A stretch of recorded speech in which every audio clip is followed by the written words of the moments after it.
সকাল সকালে শীতের মধ্যে ঘুম থেকে উঠতে রওনা দিয়ে লাইছি আগরতলার উদ্দেশ্যে।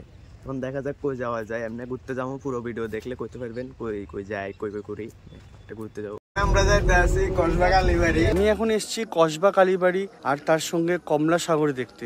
জায়গাটার নাম কমলা সাগর। এটা 31 কিলোমিটার দূরে আগরতলা থেকে। এখানে আসার জন্য মেন রাস্তা থেকে প্রায় 12-12.5 কিলোমিটার একটা ডাইভারশন নিতে হয়। এই জায়গার আগে নাম ছিল হচ্ছে কয়লাগড় বা কমলাগড়। 1940 সালে মহারাজা ধন্যমাণিক্য তার স্ত্রী কমলা দেবীর নামে এখানে পুকুর খনন করিয়ে এই পুকুরের নাম দেয় কমলা সাগর। ঠিক এপারে হচ্ছে বাংলাদেশ। আমাদের বাংলাদেশের ভাই বন্ধুরা সবাই ওখানে রয়েছে। এখান থেকে তোমাদেরকে হাত নাড়াচ্ছি, দেখো মানে দারুণ সুন্দর একটা ফিলিংস। এই যে বর্ডারটা দেখছো, এর পরেই হচ্ছে রেল লাইন আছে, বাংলাদেশের এখান থেকে ট্রেন চলে। না এলে বুঝতে পারবে না এতটা ভালো এই জায়গাটা।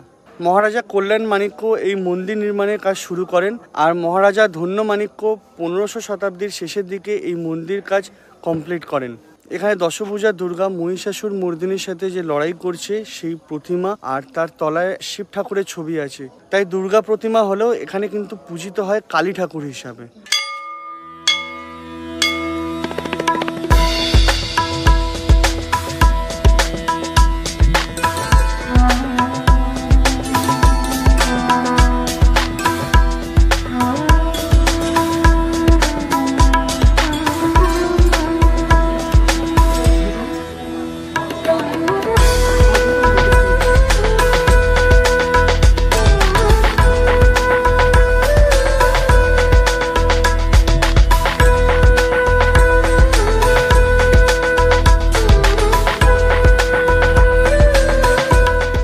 তো আমি জাস্ট এই মন্দির দেখে আবার পার্কিংয়ের জায়গাটায় এলাম। মন্দির প্রাঙ্গণটা যদি বলি, খুব সুন্দর, খুব শান্ত, খুব পরিষ্কার পরিচ্ছন্ন। এখন প্রায় সকাল 9:45 মতো বাজে, তো এখন লোকজন অনেক কম।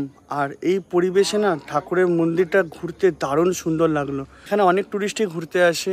আর ইনফ্যাক্ট টুরিস্টদের মধ্যে শুধু মন্দির নয়, এখানে যে রোববার করে বাজার হয় সেটাও প্রচলিত। ওই 0 পয়েন্টে বাজারটা, ওটা একটা ইম্পর্টেন্ট। আর এছাড়াও এপ্রিল মাসে এখানে বড় মেলা হয়, তখন প্রচুর লোক আসে, ট্যুরিস্ট বলো বা ইনফ্যাক্ট লোকাল বা অন্য ডিস্ট্রিক্ট থেকেও বিভিন্ন লোক এখানে আসে। এখানে যদি তোমরা চাও তাহলে পুজো দেওয়ার জন্য জিনিসও কিনতে পারো। তোমরা এখানে বিভিন্ন দোকান থেকে প্যারা বা তোমরা পুজোর সামগ্রীও কিনতে পারো। এখানে যদি থাকতে চাও তাহলে ট্যুরিজম ডিপার্টমেন্টের কুমিল্লা ভিউ ট্যুরিস্ট লজও রয়েছে।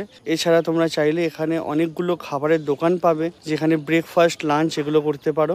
জায়গাটার মধ্যে না একটা মানে কেমন বলো তো, স্নিগ্ধতা ব্যাপার রয়েছে, এটা আমি বলতে পারি। লোকাল লোকেরা এই কালী মন্দিরকে কসবা কালী মন্দিরও বলে। এখানে যে ঠাকুর তার নাম হচ্ছে কসবেশ্বরী কালী, মানে দারুণ সুন্দর। এবার এখান থেকে যাব হচ্ছে তপবন, জাস্ট তোমাদেরকে বাইরে থেকে দেখাবো, দিয়ে দৌড়ে দৌড়ে আবার যাবো আগরতলা স্টেশন। ওখান থেকে শুরু হবে আজকের সেকেন্ড ভিডিও, সেটা হচ্ছে ত্রিপুরা সুন্দরী মন্দির, যার নামে এই পুরো স্টেটটার নাম ত্রিপুরা। এখানে একটা ঐতিহ্য দেখবেন, এই দেখো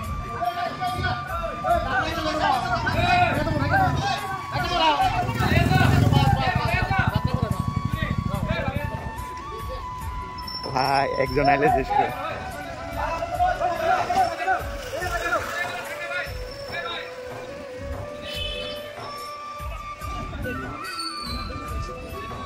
এদিকে এদিকে দোকান।